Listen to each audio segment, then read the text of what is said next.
So today I've got another T61 ranked game. Was not intentional. I wasn't planning on making a video on this ship again, but this game was just too insane to pass up. I make a lot of amazing plays and really good decisions in this game, with one or two really bad decisions that you can learn from. And that's the main reason I wanted to post this game after playing it, was these mistakes that I made. I think that it's all fine and good to show off some amazing games that you have and really be like, yeah, this is how you should play the game. But I think learning from mistakes is a lot more impactful than showing positive plays and only good plays. So that's what this game is. There's a mistake or two in here that, yeah, we'll go over when we get there. But for now, like a good destroyer, we're trying to contest caps and we're trying to get damage in on the enemy destroyers as much as we possibly can. We're trying to win the DD fights so that late game we can have the advantage in destroyers, right? So this T61 is pushed up a little too far. He unfortunately gets into the smoke, so we just have to run away at the moment, and that's fine. We're going to take a little bit of damage from this Sims, but that is honestly totally fine compared to the amount of damage that we've dealt to the enemy destroyers. Taking trades like this isn't bad so long as you're not eating some huge, massive chunk damage from like a Ioba, for example, or any cruiser. Obviously, these lower tier ranked games, you don't have to worry about radar nearly as much. So playing a little more aggressive in the early game is definitely possible in lower tier with destroyers. In mid tier, if you're wondering, tier 8 and above, that kind of thing, when there's always radar, what you need to do is you need to bait the radar out. And what that looks like is getting into a position where you're only a kilometer-ish inside radar, maybe even less, and you're reversing in towards that radar. So you're actually not that much at risk. You're able to accelerate quickly and get out of the radar as soon as they pop it. And then once they pop that radar, you know that once it goes on cooldown, you have around 2 minutes to do whatever you want to, and that can involve taking a cap. But yes, it is certainly harder at higher tiers to do aggressive destroyer plays. But the enemy team does get the B cap back. Of course, this map is all about this middle control. It's difficult to really control it as a cruiser or a battleship. But for DDs, it's also a little risky because you're always getting spotted by someone else if you are actually in the cap. So reversing in like this is a very smart way to go about things. And I think a very good practice that a lot of people should do is just reverse towards the enemy team, reverse towards the major threat. It keeps your ship the smallest profile possible to hit, and it gives you the ability to escape very quickly. You notice we still have speed boost active, so we'll be able to accelerate out of here very quickly if we need to. I'm reversing to the side to potentially get some shots on this DD if he pops up. Also, our torpedoes are coming up, so that's the only reason I would really say to be somewhat broadside like this. You can see our Akatsuki is pushing aggressively. I know they will focus him as soon as he's spotted, so that's why I'm okay with taking this fight and shooting my guns, because I don't believe the enemy team will actually shoot me. I think they're going to shoot the destroyer that's in their face. And for the most part, I'm right. So this is just free damage that we're getting in here, and of course we have our smoke screen available should we need to. Unfortunately, our cruiser has pushed up far too much and is likely going to go down. We've already lost a DD. I think you probably saw that, the mass eat a torpedo, which is really unfortunate when you're in a hydro destroyer and you eat a torpedo. I'm getting greedy here, very greedy here by not popping my smoke to go dark, because our Akatsuki obviously is not spotted in his smoke, and all of the enemy's firepower could be turning my way, but we get away with it. That's just something that possibly might not have gone in our favor particularly well if the enemy team was paying attention. You notice how far away the enemy team is. We have map control. We're nearly, well, we were almost caught up on points until our Nuremberg died. And we have map control, we have the cap control, but our team overpushed. And this is something that's super common in ranked. And one of the reasons that playing a destroyer in ranked I have found to be somewhat frustrating, actually, is because you have teammates that just want to die. Their whole goal is to give their ship away to the enemy team. And this is really, really, really common and something that you just have to deal with as a destroyer or a cruiser or a battleship. Doesn't matter what class you play, you can't control the other people in the other class of ships. And that's what can make ranked a little bit frustrating. The best way I've found to deal with that is to just take breaks, honestly. I don't play ranked that much. You can see that's why I'm still in the tier 7 bracket. Part of that is because I want a way to play my tier 6s and 7s without getting constantly up-tiered. And another part of that is I just don't play ranked that much, and that's mainly down to it getting frustrating sometimes. And I don't think it's a bad thing to admit that it gets frustrating, and it's not a bad thing to take breaks. That's far better than sprouting off an in-game chat. And, I'm sure we've all seen that type of player in our matches before. So I think taking a break is far more productive than that. Here, I reversed in with my Hydro active. I knew these guys were both smoked up. I had an opportunity to keep them spotted. But as our Hydro's running out, I decide to just run away. There's no point in staying there. It's a very risky position to be in. But it was a good spot to get a little bit of extra spotting on the enemy destroyer specifically. I was hoping that my team would help me out there. You can see we're at basically half the HP of the enemy team. So we got a lot of work to get into this game again. Even though we still have the caps, we've caught up pretty much on points. And you can see just how long it took after those kills came through for the enemy team.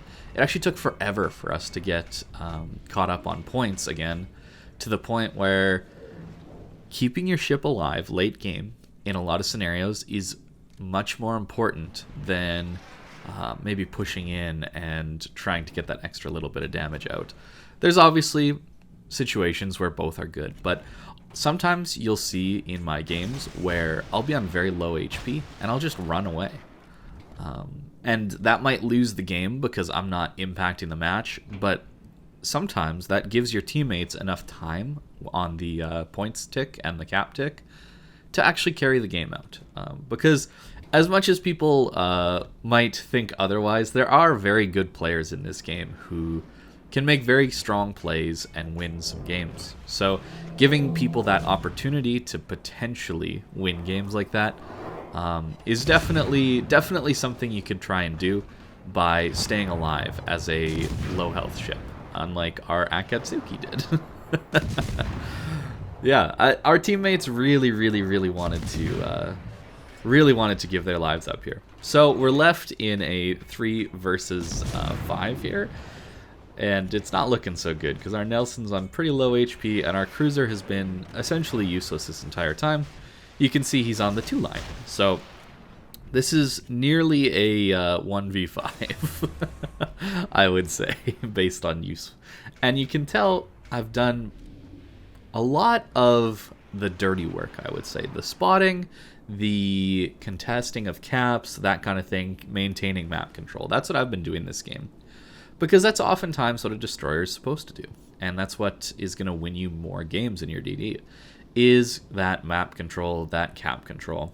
And because of that, we haven't really done much damage. 12,000 damage. That's not an amazing game. But it's about to pick up, don't you worry, as we get the Gachamata broadside in his smoke. So that's maybe something you shouldn't do either, is just sit broadside in a smoke. Seems obvious, but I see it all the time, destroyers getting torped out like that. That's one of the main reasons why I talk about wanting to stay angled and wanting to be reversed in towards dangerous scenarios. Accelerating is obviously much quicker than reversing, or accelerating forward is much quicker than accelerating in reverse. So that's why it's really nice to keep your bow pointed away from the danger.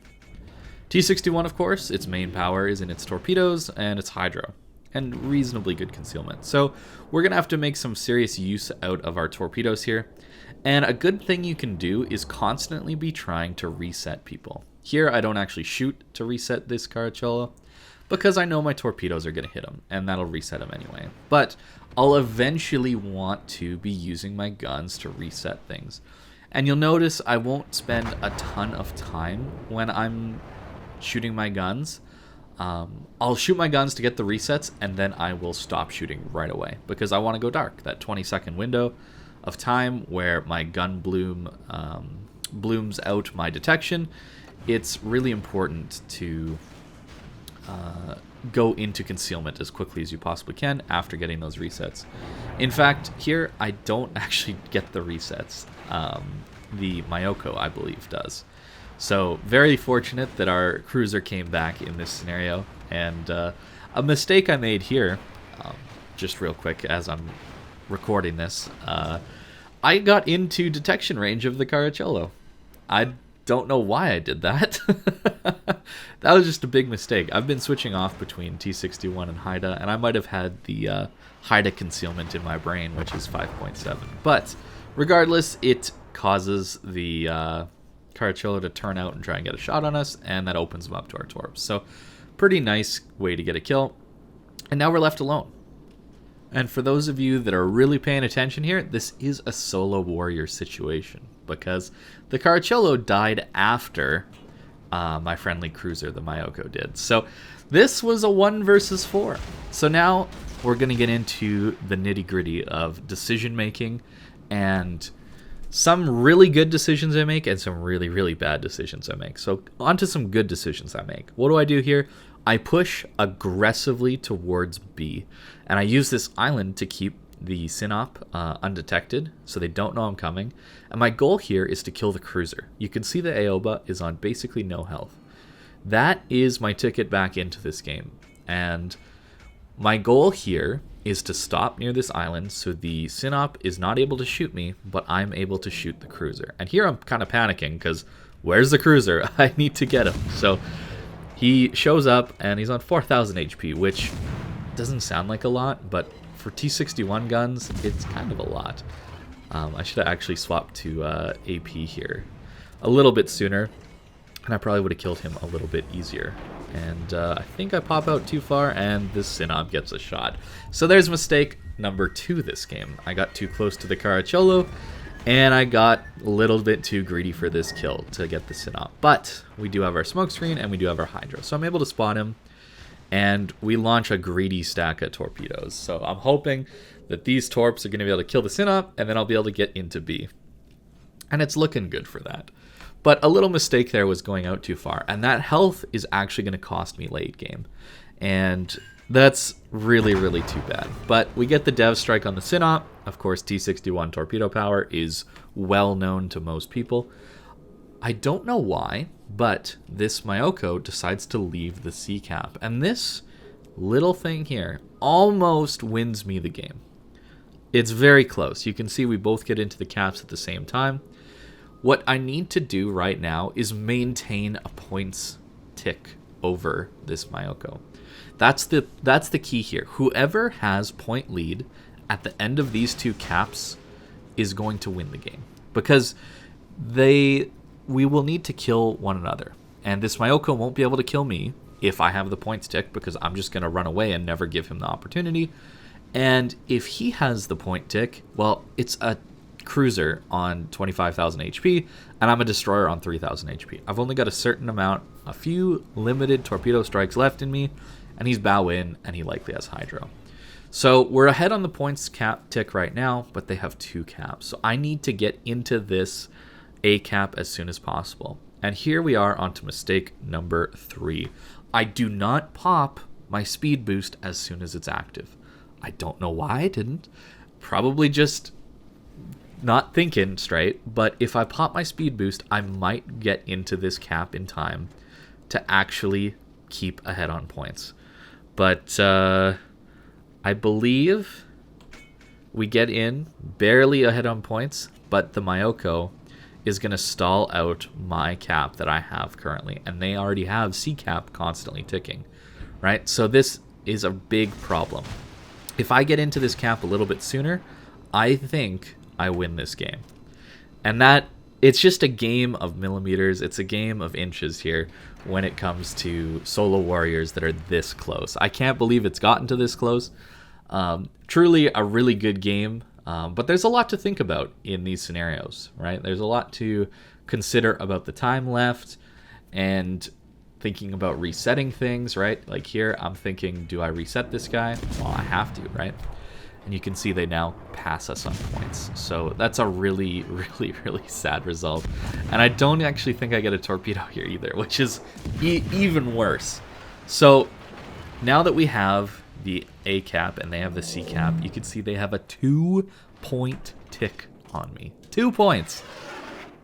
That's crazy. It's a single tick ahead, because each tick of the cap zone gets you 2 points. So if I had gotten into this capture zone a second sooner, I believe we would have been tied. 2 seconds sooner, I believe I would have been in the lead. And then I could have just run off the map and happily won this match, because I could have constantly reset this guy in B, and there's nothing he could have done. But now I have to kill him. That's the only way to win, is to kill him. So we have to go for it. So we get our speed boost finally going, and well, this Myoko is stationary broadside in this cap, but I believe he has high drop. So it's unlikely these torps are going to do much. I had some seriously high hopes for this, because this is something people often do, is they get caught wanting to stay in a cap zone. And there it is. We get 1 torpedo hit only, which is crazy. I didn't understand how that happened in the moment. I thought for sure I was getting 2 torp hits there. But we only get 1, and we get a hydro up, and he's hydroing us. So we need to stay alive. Again, we're on 3,000 HP.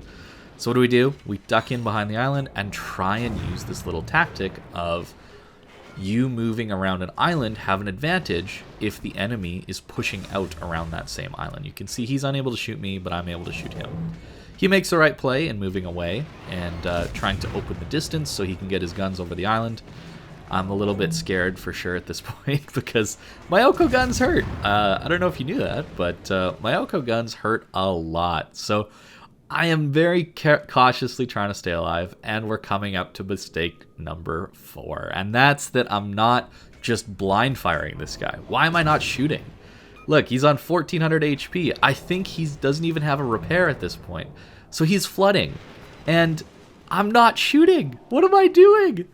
The game is about to end 999. And I think he must have been on around 500 HP. Do you know how many shells it takes to get 500 HP of damage from a T61? It's about 3 shell hits. And I could have easily got that. Easily. If I had just blind fired there. So, a great game filled with mistakes, but of course you can't look back on it too harshly, because, you know, hindsight's always 20/20. It's impossible to make the right decision all the time, 100% of the time. And yeah, I thought you guys would enjoy that one. A bunch of good decisions mixed in with a couple bad ones that ended up losing us the game. So, thank you very much for watching, and I hope you have a great day.